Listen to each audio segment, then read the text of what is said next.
ভাবুন যে পেহেলগাঁওতে আপনারা ছুটি কাটাতে গেছেন, বিভিন্ন সবার কেউ হানিমুনে গেছে, কেউ বেড়াতে গেছে, কেউ বৃদ্ধ মা বাবাকে নিয়ে গেছে, এবং হঠাৎ করে সেখানে কিছু জঙ্গি আসে এবং তারা 25-26 জনকে একেবারে মেরে ফেলে। যখনই কোনো কিছু হয়েছে, উই হ্যাভ অলওয়েজ ফট ব্যাক।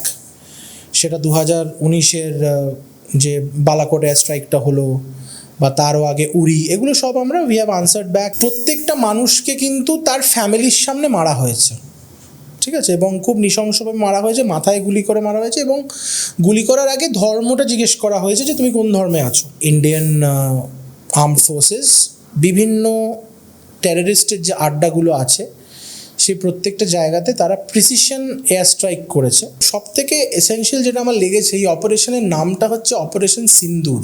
এটা কিন্তু অ্যান্টি টেরর একটা operation. It is nothing to do with the civilians of the neighbouring country. It was a very effective operation.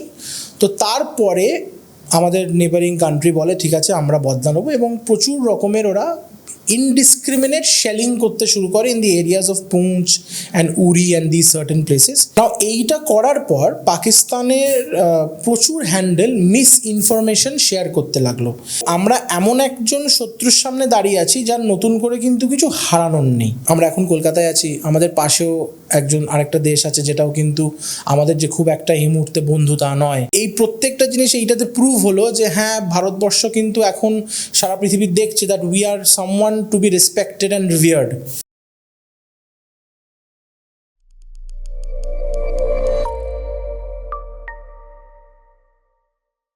Hi guys, welcome to a very special episode of Hypecast. আজকে আমি আমার কোনো guest আজকে আমার সামনে নেই। আজকে আমার গেস্ট আপনারাই সবাই। তো আজকে একটা খুব ইম্পর্ট্যান্ট টপিক নিয়ে আমরা কথা বলতে এসেছি আজকে। সেটা হচ্ছে যে এই মুহূর্তে আমাদের দেশের যে স্থিতিটা চলছে, যে যুদ্ধকালীন পরিস্থিতিতে আমরা আছি, এবং এটা এই জায়গায় কিভাবে পৌঁছালো, কী জায়গায় আছি, আমার মনে হয় যে আমার যেটা পয়েন্ট অফ ভিউ এই অবস্থায় সেটা আমার রাখা উচিত। তো আমার পুরো টিম আমাকে সেটা বলেছে যে এটা আমার বলা উচিত, বিকজ আমার একটা, কেউ জানো কি না জানো, আমার জিও পলিটিক্সে খুব ইন্টারেস্ট আছে এই ম্যাটারটাতে। তো বেসিক্যালি আজকের এপিসোডের গল্পটা শুরু হবে হচ্ছে 22শে এপ্রিল পেহেলগাঁও থেকে। তো আপনারা সবাই ভাবুন যে পেহেলগাঁওতে আপনারা ছুটি কাটাতে গেছেন, বিভিন্ন সবার কেউ হানিমুনে গেছে, কেউ বেড়াতে গেছে, কেউ বৃদ্ধ মা বাবাকে নিয়ে গেছে, এবং হঠাৎ করে সেখানে কিছু জঙ্গি আসে এবং তারা 25-26 জনকে একেবারে মেরে ফেলে। এবং এটা কাশ্মীরে খুব একটা যে এটা খুব নতুন তা নয়, এটা 1947 থেকেই চলছে। 1992-তে যখন কাশ্মীরি হিন্দুজের যে জেনোসাইডটা হয়েছিল তখন থেকে এগুলো সব চলছে, এবং হতে হতে হতে হতে এটা আমরা ভেবেই নিয়েছিলাম যে পেপারে বেরোচ্ছে হ্যাঁ কাশ্মীরে হচ্ছে হোক, মানে ওই আর কি, মানে এটা নর্মাল হয়ে গেছিলো, মানে সবাই করে নিচ্ছে। বাট রিসেন্ট টাইমে আমরা দেখেছি যে এই যে নতুন যে ডিসপেন্সেশন এসছে যে গভর্নমেন্টের, রিসেন্ট টাইমে আমরা এটা দেখেছি যে যখনই কোনো কিছু হয়েছে উই হ্যাভ অলওয়েজ ফট ব্যাক। সেটা 2019-এর যে বালাকোট এয়ার স্ট্রাইকটা হলো, বা তারও আগে উড়ি, এগুলো সব আমরা we have answered back. We have given, মানে আমাদের যে নেবারিং কান্ট্রি পাকিস্তান, তাকে আমরা সব রকম হেল্পও করতে চেয়েছি, তাদেরকে ইভেন কি ইনভাইটও করেছি পাঠানকোট স্ট্রাইকের পর যে আপনারা এসে আমাদের সাথে ইনভেস্টিগেশনে যোগ দিন। তো ওনারা আবার ফিরে গিয়ে তখন বলেছেন যে এটা নাকি আমাদেরই ফলস ফ্ল্যাগ অপারেশন ছিল। তো যাই হোক, সেসবে আমি যাচ্ছি না। তো 22 তারিখে এপ্রিলের সকালে যখন আমরা খবরের কাগজে এগুলো সব আমরা দেখি, তো আমরা সবাই প্রচণ্ডভাবে শকড। এবং আপনারা যদি নোটিস করে দেখেন, আমি এডিটরকে বলবো যে ওই পিকচারটা দিয়ে দিতে, যেখানে প্রত্যেকটা ভিকটিমের ছবি আছে। প্রত্যেকটা মানুষকে কিন্তু তার ফ্যামিলির সামনে মারা হয়েছে, ঠিক আছে, এবং খুব নৃশংসভাবে মারা হয়েছে, মাথায় গুলি করে মারা হয়েছে, এবং গুলি করার আগে ধর্মটা জিজ্ঞেস করা হয়েছে যে তুমি কোন ধর্মে আছো, কোন ধর্মকে ফলো করো। আমি ধর্ম ওই সবের দিকে আমি যাচ্ছি না। টেররিস্টই হয়, টেররিস্টের সাথে আমি ধর্মকে যোগাযোগ এখন আমি করতে চাইছি না, বিকজ অনেক ক্ষেত্রে আমরা দেখি সোশ্যাল মিডিয়াতে এগুলো সব হচ্ছে, বাট আমি সেটা এখন করতে চাইছি না, moving away from that. So এইটা হওয়ার পর অবভিয়াসলি আমাদের সেনাবাহিনী গট ইন টু অ্যাকশন, আমরা হান্ট করেছি, ওদেরকে করেছি সব কিছু, বাট সারা দেশে একটা ছিল যে অ্যাকচুয়ালি ইন্ডিয়া এখন কি করবে। অনেক অপোজিশন লোকেরা বলছে এখন 56 ইঞ্চির সিনা কাহা গিয়া, এ অনেক রকমের প্রশ্ন হচ্ছে। তো আমরা তারপরে দেখতে শুরু করি যে বিভিন্ন ধরনের মিটিং মিছিল সব হচ্ছে, এগুলো সব আমরা মিডিয়াতে দেখেছি এবং মিডিয়া অনেক কিছুকে ঘুরিয়ে পেঁচিয়ে আমাদের সামনে নিয়ে আসে। তো আমরা ভাবছি যে কী হবে, কিছুই হচ্ছে না, মানে মানুষের কান্না হচ্ছে, মানে এবং দেশে সবাই খুবই শকড এই ব্যাপারটা নিয়ে। তো হঠাৎ করে আমরা জানতে পারি যে ইন্টারভিনিং নাইট অফ 7th মে আমরা জানতে পারি পরের দিন সকালবেলা উঠে যে ইন্ডিয়ান আর্মড ফোর্সেস বিভিন্ন টেররিস্টের যে আড্ডাগুলো আছে সেই প্রত্যেকটা জায়গাতে তারা প্রিসিশন এয়ার স্ট্রাইক করেছে এবং সেখানে সেই প্রত্যেকটা টেরর ক্যাম্পকে ধ্বংস করে দিয়েছে পুরোপুরি। আপনার হয়তো মনে আছে যে বালাকোট যখন হয়েছিল তখন সারা পৃথিবী প্রুফ চেয়েছিল, তো এবারে প্রুফ নিজেই আমরা আরও বেটারভাবে প্রুফ হয়েছে এবং নিজেই ওখানকার লোকেরাই সোশ্যাল মিডিয়াতে আপলোড করে বিভিন্ন ধরনের ভিডিও আমরা দেখতে পেয়েছি, বোম ফাটছে, সব কিছু হচ্ছে, আমরা সেগুলো সবই দেখতে পেয়েছি। সো আমরা সবাই খুশি হয়ে যাই যে অ্যাটাক হয়েছে, এই হয়েছে, আমরা বদলা নিয়েছি। তো সব থেকে এসেনশিয়াল যেটা আমার লেগেছে, এই অপারেশনের নামটা হচ্ছে অপারেশন সিন্দুর। তো আমি যদি পেহেলগাম ভিকটিমসের দিকে ফিরে যাই, অধিকাংশ লোকগুলো যাদেরই আপনি ছবি দেখবেন তাদেরকে কিন্তু তাদের অর্ধাঙ্গিনী বা তাদের ফ্যামিলির সামনেই মারা হয়েছে, ঠিক আছে? তো আমার এই সিন্দুর নামটা প্রচণ্ড এফেক্টিভ লেগেছে যে ওইটার হয়তো বদলা নেওয়া হয়েছে বা হোয়াট এভার ইট ইজ, আমি জানি না নামটা কে দিয়েছে, বা যে দিয়েছে খুব ভাবনা চিন্তা করে দিয়েছে। সো এই অ্যাটাকটা হলো, আমরা দেখতে পাই যে প্রচুর রকমের মিস ইনফরমেশন ভাসতে শুরু করে। সেটা আমাদের এখানকার মিডিয়া থেকেও আমরা দেখেছি, প্লাস ওদের ওখান তো সব কিছুই আমরা ব্যান করে দিচ্ছি। এখন কোনো পাকিস্তানি ইউটিউব চ্যানেল আপনি সে অর্থে দেখতে পাবেন না এবং বিভিন্ন সোশ্যাল মিডিয়া অ্যাকাউন্টস ওগুলো ওদের ব্যান করা হয়ে গেছে। আর যখন আমরা রেকর্ড করছি এই ভিডিওটা, আইপিএলও পর্যন্ত সাসপেন্ডেড হয়ে গেছে, আইপিএল যেটা চলছিল। তো we are all with our armed forces. তো এই অপারেশন সিন্দুরের পর আমরা আমাদের Indian arm forces they had released a press statement. এই প্রেস স্টেটমেন্ট ওরা বলেছে যে আমরা কিন্তু এটার এসকেলেটরি কোনো পদক্ষেপ এটা ছিল না এবং আমরা এটা বোঝাতে চাইছি যে আমরা শুধু টেররিস্টদের মেরেছি এবং এটা কিন্তু অ্যান্টি টেরর একটা operation, it is nothing to do with the civilians of the neighbouring country, ঠিক আছে? এটা কিন্তু ক্লিয়ারলি ওনারা বলে দিয়েছেন এবং প্রত্যেকটা জিনিস ওনারা স্পষ্টভাবে আমাদের সামনে বলেছেন। এবং আমি এখানে একটা বলে দেওয়াটা খুব দরকার, আমি সবাই আমাদের যারাই শুনছেন বা যারাই দেখছেন তারা কিন্তু অথরাইজড সোর্সেস ছাড়া কোনো রকম কোনো মিডিয়ার গল্প বা কিছু গা গরম করে দেওয়া কথাবার্তা শুনে কিন্তু সেগুলো বিশ্বাস করে বসবেন না। যেটা অথরাইজ গভর্নমেন্ট পোর্টালস, সেটা এক্সে হোক বা যেখানেই হোক, গভর্নমেন্ট পোর্টালসে যেটা বলা হচ্ছে সেইটাকে কিন্তু আপনারা সবাই ফলো করবেন। এটা আপনাদের একটা স্ট্যাটিউটরি দিয়ে দিলাম, এটা সবার জন্য, এটা আমাদের সবার জন্যে, বিকজ এখন সোশ্যাল মিডিয়ার জন্যে প্রচুর রকমের রুমার্স ছড়ানো হয় যেটা কিন্তু উচিত নয়, শুধুমাত্র গভর্নমেন্টের লোকেদের কথা। তা আবার আমি অপারেশন সিন্দুরে ফিরে আসি। ইট ওয়াজ এ ভেরি এফেক্টিভ অপারেশন। তো তারপরে আমাদের নেবারিং কান্ট্রি বলে ঠিক আছে আমরা বদলা নেবো এবং প্রচুর রকমের ওরা ইনডিসক্রিমিনেট শেলিং করতে শুরু করে in the areas of Poonch and Uri and the certain places. এবং যতদূর আমরা খবর পেয়েছি 15 থেকে 17 জন সিভিলিয়ানস তারা তাদের প্রাণ হারিয়েছেন এই পাকিস্তানি শেলিংয়ে। আমরাও প্রচণ্ডভাবে সেটার উত্তর দিয়েছি, সবই করেছি।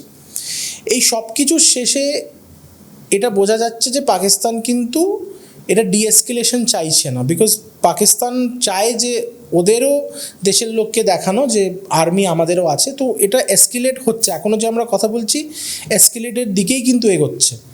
এদিকে সারা পৃথিবী কিন্তু বলছে যে এটা ডিএসকেলেট করা উচিত এবং আমেরিকা বলেছে, ফ্রান্স, সবাই বলেছে এবং ইন্ডিয়ার প্রতি আমি দেখছি এবারে সলিডারিটি অনেক বেশি, হ্যাঁ অনেকটাই বেশি। অ্যাকচুয়ালি সবার ভয়টা কারণ হচ্ছে আমাদের দুটো দেশই কিন্তু নিউক্লিয়ার আর্মড। আমাদের ফার্স্ট ইউজ পলিসি নেই, বাট ওদের কিন্তু এরকম কোনো ব্যাপার নেই। আমাদের পলিসি হচ্ছে we are not going to use the nuclear weapon first, we will do it as a deterrence. So এইটা হওয়ার এই অপারেশন সিন্দুরটা যখন সাকসেসফুল হলো তখন সারা পৃথিবীর কাছে এইটা পোর্ট্রে হয়ে গেল যে অ্যাকচুয়ালি এই প্রত্যেকটা terror backed operations has been backed by our neighbouring country. Now এইটা করার পর পাকিস্তানের প্রচুর হ্যান্ডেল মিস ইনফরমেশন শেয়ার করতে লাগলো যে আমাদের 5খানা জাহাজ মেরে দিয়েছে, এই করে সেই করে, প্রচুর মিস ইনফরমেশন। কারণ কি এটা ছাড়া এই মুহূর্তে আমার মনে হয় না ওদের কাছে আর কিছু আছে বলার মতন। এবং সবথেকে বড় কথাটা হচ্ছে যে মিস ইনফরমেশন আমাদের দিক থেকেও যাচ্ছে, উইচ ইজ নট রাইট এই সময়। তো as the situation is fluid এবং আজকেও যখন আমরা রেকর্ড করছি, কালকেও জম্মুর বিভিন্ন শহরে জম্মুর শহরের বিভিন্ন জায়গায় ওরা ড্রোন স্ট্রাইক করার চেষ্টা করেছে। অমৃতসরের গোল্ডেন টেম্পলের দিকে আমরা শুনতে পেয়েছি অ্যালিজেডলি ওদিকেও কিছু টার্গেটস যাচ্ছিল। ঠিক আছে, জীবনে আমার মনে হয় প্রথমবার গোল্ডেন টেম্পলের লাইট বন্ধ করা হয়েছে, একটা ভিডিও দেখেছি আমরা সবাই, সোশ্যাল মিডিয়াতে দেখেছি সেটা। তো সিচুয়েশন কিন্তু উত্তর ভারতে ঠিক নয় এবং প্রচুর এয়ারপোর্ট আজকের ডেটে স্থগিত আছে। রাজস্থানের কিছু এয়ারপোর্ট, গুজরাট, নর্দার্ন ইন্ডিয়ার তো বেশিরভাগই এয়ারপোর্ট, দিল্লি ছাড়া। তো দ্য সিচুয়েশন আমাদের দেশের কিন্তু এখন ঠিক নেই এবং আমরা এমন একজন শত্রুর সামনে দাঁড়িয়ে আছি যার নতুন করে কিন্তু কিছু হারানোর নেই। সে যে খুব একটা ভালো পজিশনে নিজে আছে তা কিন্তু নয়। পাকিস্তানের ইকোনমি, পাকিস্তানের সিচুয়েশন নিয়ে আমরা পরে একটা ভিডিও বানাতেই পারি, বাট এইটা কিন্তু খুব খারাপ। এবং সবথেকে যেটা আমি দেখতে পাচ্ছি যে পাকিস্তানের যেটা সেনাবাহিনীর লোকজন তারা যে কথাটা বলছে এবং তাদের মন্ত্রী যে কথাটা বলছে পুরোপুরি আলাদা। রিসেন্ট একটা সিএনএনের ইন্টারভিউতে ওদের যে ডিফেন্স মিনিস্টার উনি বলেছেন যে আমরা তো 30 বছর ধরে ওয়েস্টের আমেরিকার কথাতেই নাকি টেররিস্টদের আমরা ব্যাকিং করছি। ওনাকে যখন জিজ্ঞেস করা হয়েছে যে এই যে 5খানা রাফায়েল আপনারা বলছেন যে আপনারা মেরে নামিয়েছেন, তার প্রুফটা কোথায়, উনি তখন বলেছেন যে সোশ্যাল মিডিয়াতে আছে। সো এই যে জিনিসগুলো, এগুলোতে একটা পাকিস্তান একটা হাস্যকর সিচুয়েশনে পৌঁছে যাচ্ছে সারা পৃথিবীর জায়গায়। So it is a very fluid situation. আমার মনে হয়েছে যে এইটাকে অ্যাড্রেস করা উচিত।